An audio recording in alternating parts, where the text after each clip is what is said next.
You see this fisherman still hasn't given up. Now he's pulling his net, hoping that he caught something. Seems to me like maybe he didn't get anything. SubhanAllah, Ya Allah, give them risk. I made dua for them yesterday. This kind of work has to have Allah's blessing in it. The man is working with his arm, his body. He goes into the water. Two people I saw after Fajr, the water was barely, the air was barely light. Two men were in their way in the water. They didn't have boat. They were trying to fish with their net. And they get the fish and sell them in the market. Day's wage, and they go back in there, but they don't give up. And some of us sit at home and make our living with our fingers on the computer. And some people don't even have that chance. Allah subhanahu wa ta'ala blesses anyone that has the ability to work with his hands and make a living and use his mind as well. There's no problem making a living in any way that we can that is halal. This is subhanallah, very halal what they're doing, mashallah. So let's move on from time of Noah.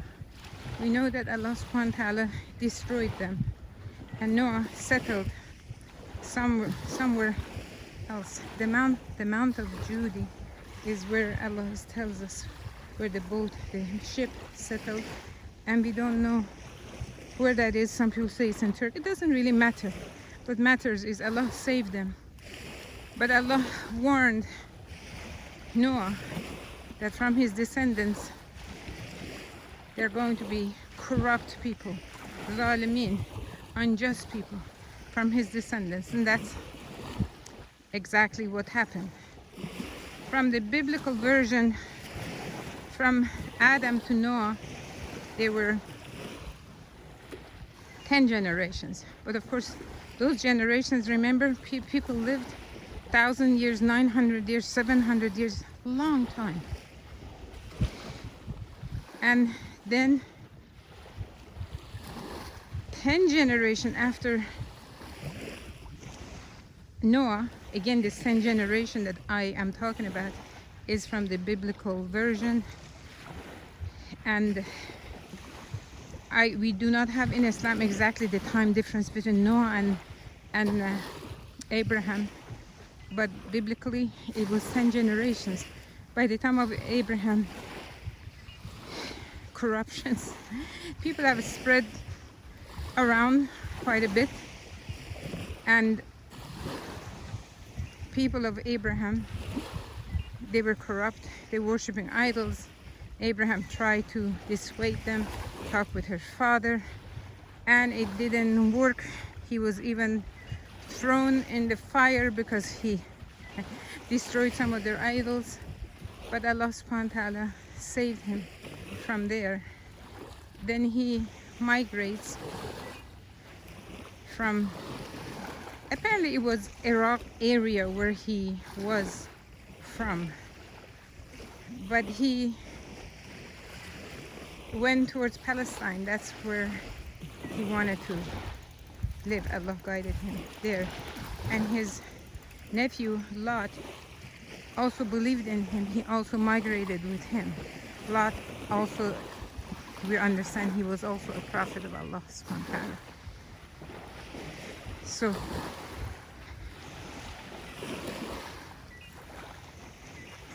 I am getting tired, but it's okay. I have to keep talking. If you're listening, then I'm gonna keep talking. Subhanallah. Abraham at old age did not have a child, yet Allah had promised him that he would give him, his descendants would be like the stars in the sky or the sand of the sea. And he was wondering, I'm 80 some years old, how come nothing has happened? Then two angels come to visit him, and give him glad tidings of a son. Sorry, hold on to this, not yet. Before this, his wife Sarah, who was barren, offered Abraham his handmaiden Hagar or Hajar to be his wife so that she could bear children for them.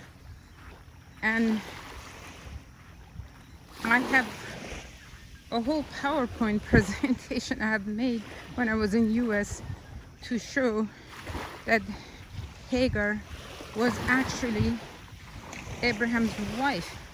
Sarah gave Hagar to Abraham to be his wife.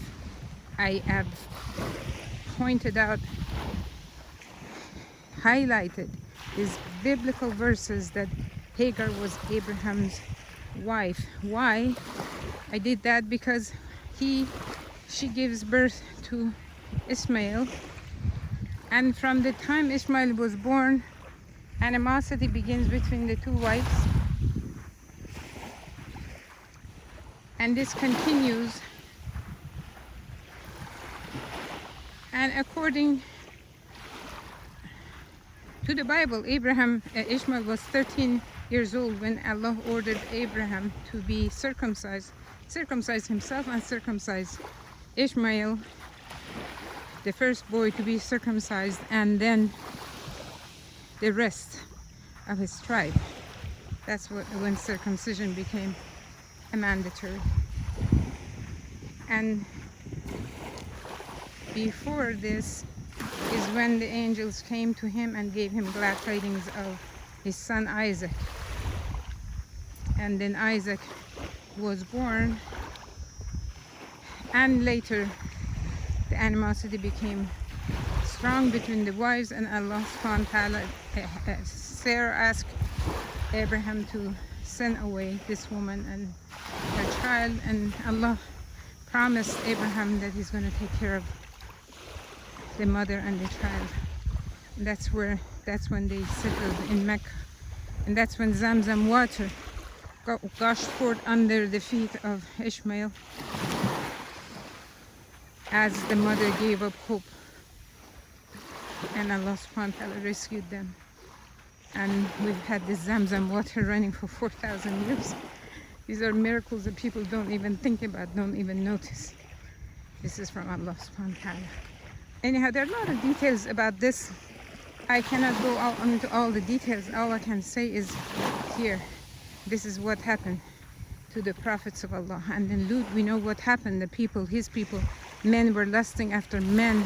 These angels went, and people wanted to, after the angels singing, they're men, they're beautiful, they wanted to have evil deeds with them.